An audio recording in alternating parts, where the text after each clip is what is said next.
Murilo, como que você, na sua percepção, o Tarcísio saiu hoje nesse teste de fogo dele? Bom, com o fim da greve, terminou, não digo bem, mas pelo menos não terminou mal. Enfim, porque se a greve se prolongasse, ela teria uma repercussão política séria.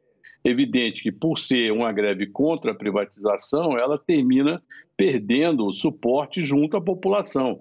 E se a greve fosse motivada por questões de trabalhistas, salários ou benefícios, aí até se entenderia, mas uma greve contra a privatização, num país que já privatizou muito, né, e que já tem um modelo consolidado de concessões, ela carece do apoio popular, termina sendo um problema para os próprios sindicatos. Além do mais, as multas para essa greve eram elevadas e os sindicatos hoje não estão com recursos para enfrentar o pagamento de multas elevadas.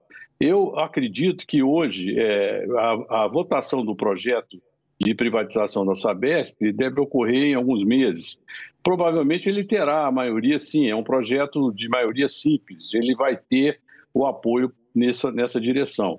Até porque ele já conversou com uma maioria esmagadora dos prefeitos e essa maioria esmagadora dos prefeitos tem demonstrado de forma positiva a favor da privatização da Sabesp.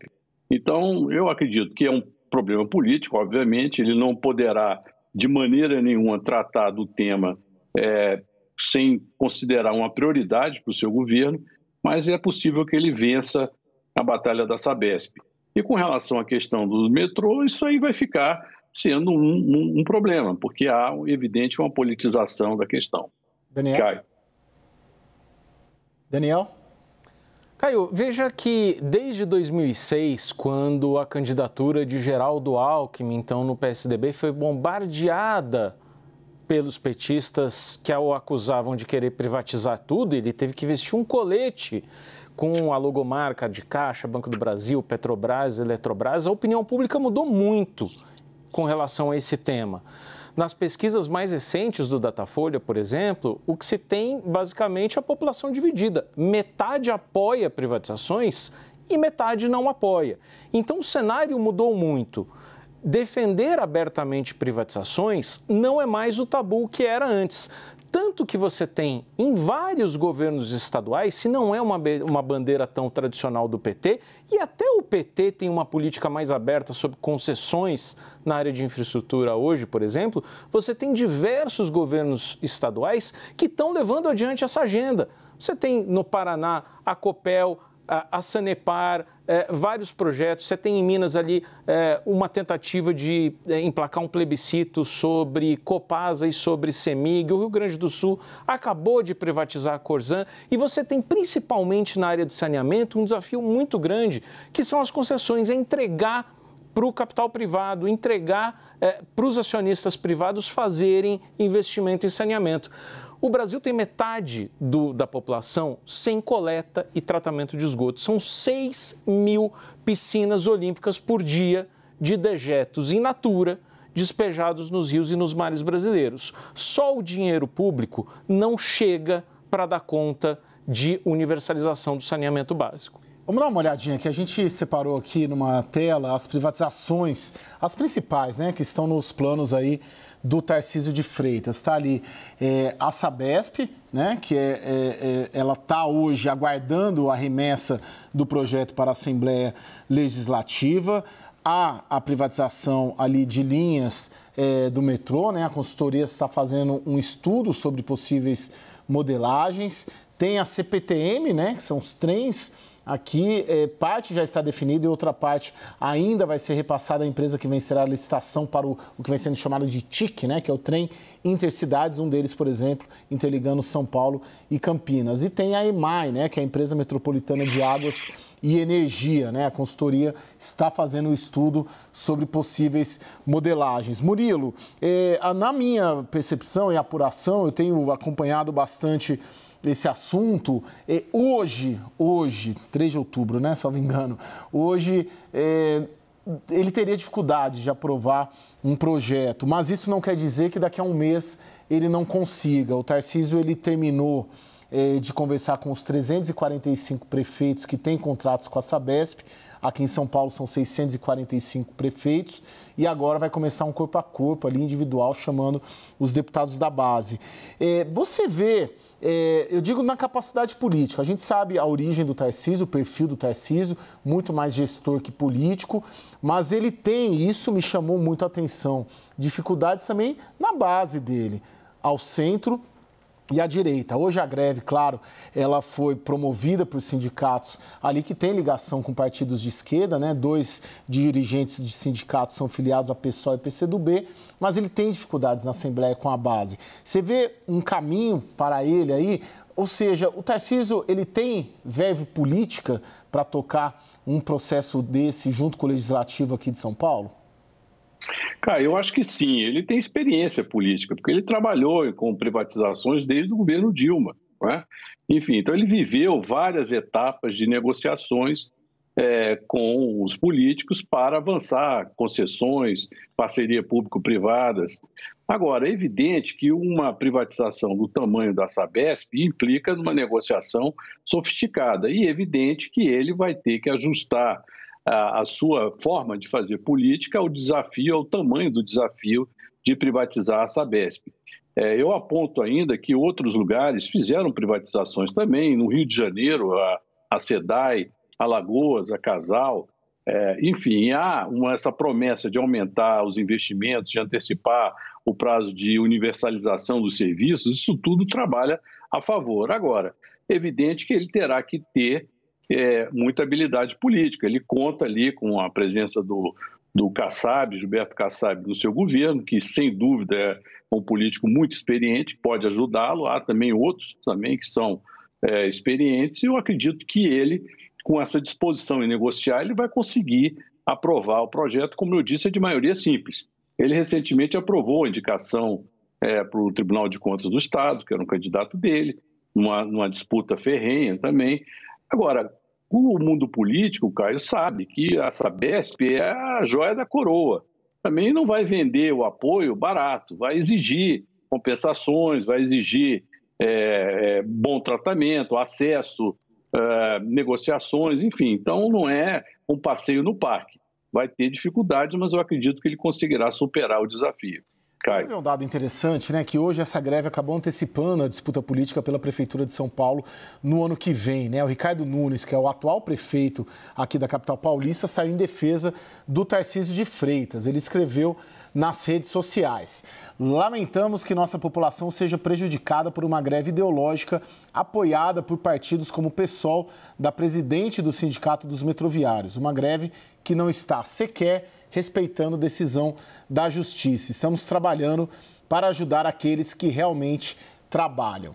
E, por sua vez, o pré-candidato à prefeitura, Guilherme Boulos, deputado federal pelo PSOL, defendeu o movimento grevista, né? Ele disse que a intransigência do governo de São Paulo é a grande responsável pela greve de hoje no metrô, CPTM. Os trabalhadores propuseram, em juízo, liberar as catracas em vez da paralisação para não prejudicar os usuários.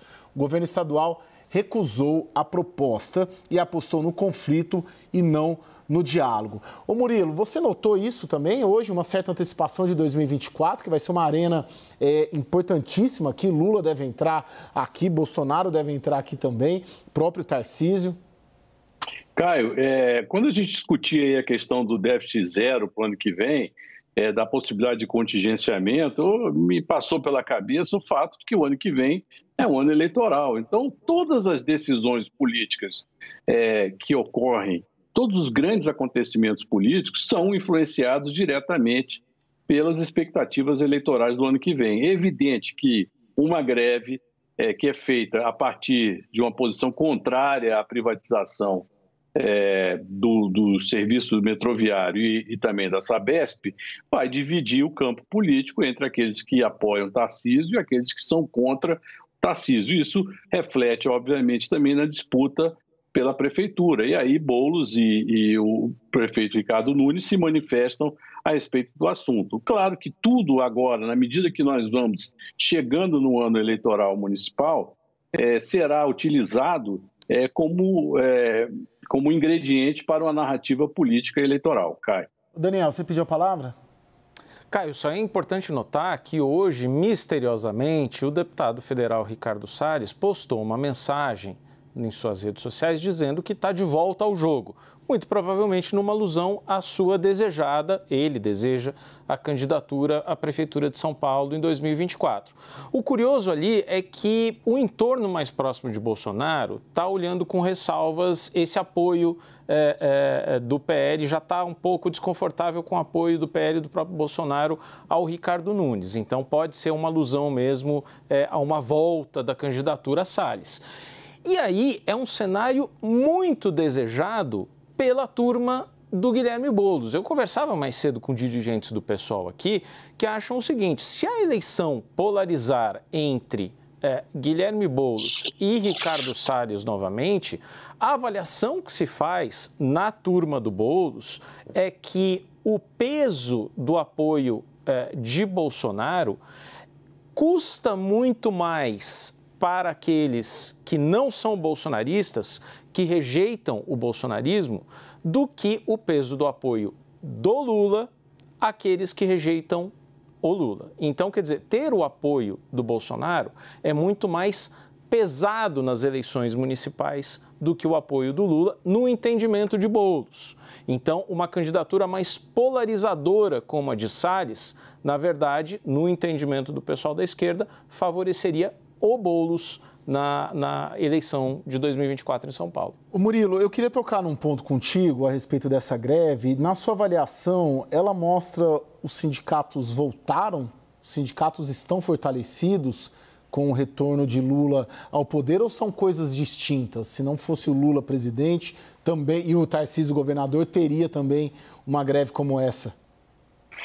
Olha, eu acredito que existiria, de qualquer forma, uma greve contra a privatização do setor metroviário e da Sabesp.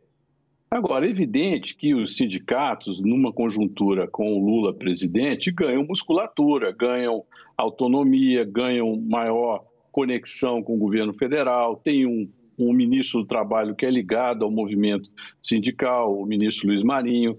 Enfim, então isso dá uma narrativa mais forte para os sindicatos. É bom lembrar também que houve, nesta semana, uma greve em São José dos Campos, com os funcionários da Embraer. Enfim, então, o movimento grevista ganha uma certa... melhor, os sindicatos ganham maior poder político e se sentem mais à vontade num universo político onde o governo é do PT, é o governo do presidente Lula, para colocar suas pautas. Mas isso não quer dizer, como o próprio Daniel falou, que a pauta anti-privatização seja predominante. Hoje em dia, o Brasil olha para a questão de forma diferente.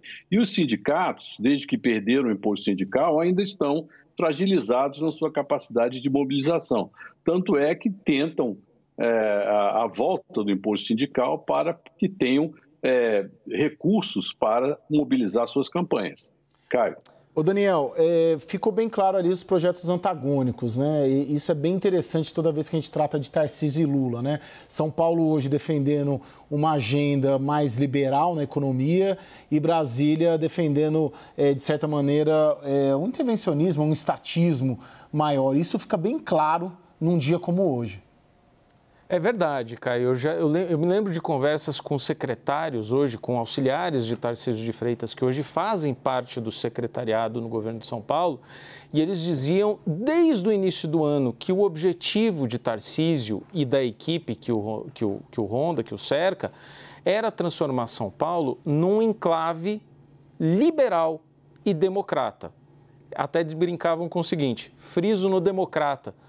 Com uma equipe, com uma plataforma que defende privatizações, defende o livre mercado, defende a abertura da economia, mas que respeita as instituições, porque Tarcísio também quer, muito ali caminhando pela sombra, marcar algumas diferenças com seu padrinho político Jair Bolsonaro. Agora, eu só fugiria um pouco do senso comum de dizer que Tarcísio de Freitas é um animal não político. é um bicho que não sabe negociar com a Assembleia Legislativa e que não tem familiaridade com esse mundo. Eu acompanhei bem de perto a gestão de Tarcísio nos 3 anos e 3 meses em que ele ficou à frente aqui do Ministério da Infraestrutura e vi que ele foi surpreendentemente ativo para um ministro que não vem da política nas conversas com parlamentares, inclusive tendo sido muito bem sucedido na aprovação de projetos que lhe eram muito caros, projetos que lidavam com ferrovias, navegação de cabotagem, a lei de relicitações. Tarcísio foi bastante ativo durante o governo Bolsonaro na gestão dos seus projetos com o parlamento e sempre foi muito respeitado pelos parlamentares como alguém que cumpre acordos, que recebe, que tem um diálogo franco, então, portanto, que foi visto como alguém que dialoga bem com todo mundo. Murilo, para finalizar, Tarcísio vai conseguir entregar essa agenda de concessões e privatizações? Provavelmente sim. E eu acrescento aí ao que disse o Daniel, ele também tem um bom diálogo com o Judiciário. Ele manteve sempre um bom diálogo com o Supremo Tribunal Federal em torno das agendas dos seus projetos que terminavam sendo debatidos no Supremo Tribunal Federal. Eu acredito que sim, ele vai conseguir. Agora, é evidente que nada é aprovado apenas pelo seu valor meritório. Depende de uma negociação, depende de atender a setores dentro da política paulista que representem uma maioria a favor da sua iniciativa. Também depende de uma boa narrativa, de mostrar que a privatização da Sabesp vai ser boa para a população, quer dizer, há também uma guerra de narrativas.